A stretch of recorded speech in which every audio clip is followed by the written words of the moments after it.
السلام علیکم ورحمۃ اللہ وبرکاتہ۔ دوستو، میں ہوں محمد ابراہیم قاسمی اور آپ دیکھ رہے ہیں DD24 لائیو چینل۔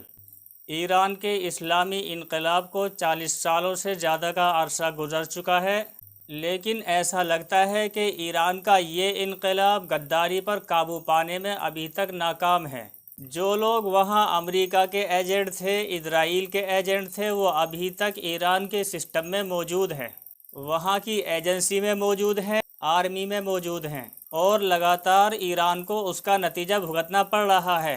وہاں کے صدر کا پچھلے دنوں حادثے میں قتل ہوا، وزیر خارجہ کا قتل ہوا، اور اب اس غداری کی قیمت چکانی پڑی فلسطین کو اور حماس کو، اور سینئر رہنما حماس کے پولیٹیکل بیورو کے چیف شیخ اسماعیل ہانیہ کو، کہ ان کا ایران کی راجدھانی تہران میں قتل ہو گیا ہے۔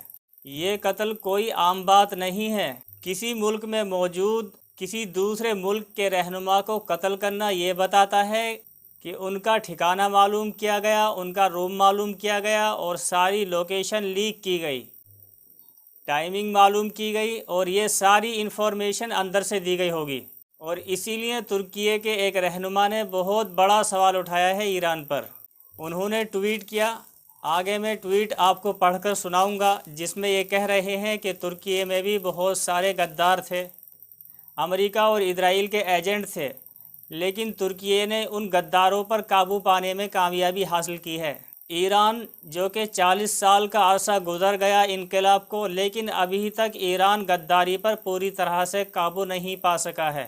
ایران کی ایجنسی میں، وہاں کی آرمی میں ایسے لوگ موجود ہیں جو ایران کے ساتھ غداری کر رہے ہیں اور لگاتار انفارمیشن لیک کر رہے ہیں، اور اسی کی سزا اٹھانی پڑ رہی ہے ایران کو۔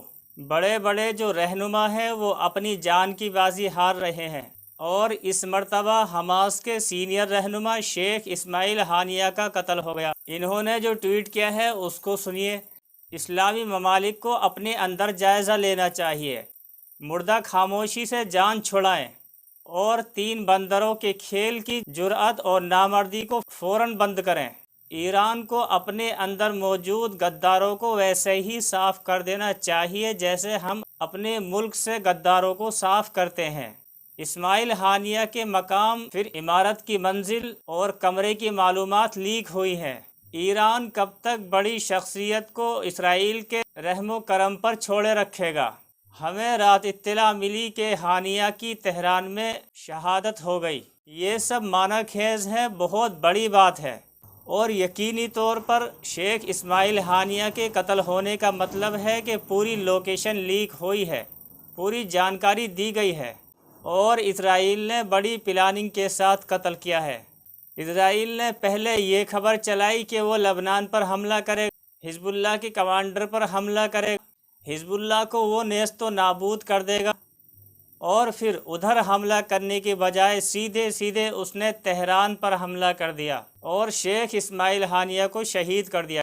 پچھلے 10 مہینوں میں حماس کا اب تک کا سب سے بڑا نقصان ہے۔ ایک طرح سے اسرائیل نے اپنے اس مقصد میں بڑی کامیابی حاصل کی ہے، اور ذمہ دار ایران ہے۔ اگر ایران کو اندازہ تھا کہ اس کے اندر کوئی بھی ڈرون مار سکتا ہے، میزائل مار سکتا ہے، پہلے بھی ایران کے اندر ایسا ہو چکا ہے، تو پھر شیخ اسماعیل ہانیہ کو نہیں بلانا چاہیے تھا۔ ایران کو جب اپنی سیکیورٹی پر بھروسہ نہیں تھا تو ان کو روک دینا چاہیے تھا، اور شیخ اسماعیل ہانیہ کوئی عام ہوٹل میں نہیں ٹھہرے تھے، بلکہ آرمی کے سینٹر میں، ہیڈ کوارٹر میں ان کو ٹھہرایا گیا تھا۔ وہاں سے ان کی انفارمیشن لیک ہوئی ہے۔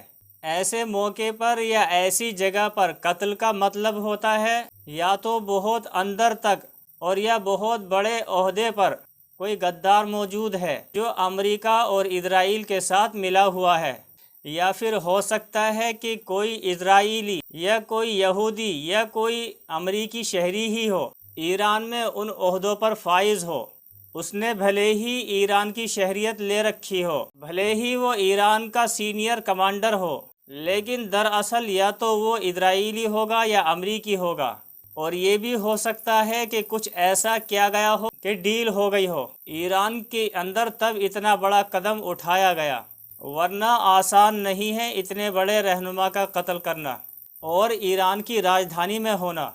ایران کی طرف سے جو ریئیکشن سامنے آ رہا ہے اس انداز کا نہیں ہے جیسا ہونا چاہیے تھا۔ اپنی رائے کمنٹ سیکشن میں لکھ کے ضرور بتائیں۔ چینل پر نئے ہیں سبسکرائب کر لیں، بیل نوٹیفیکیشن بھی آن کر لیں۔ شکریہ۔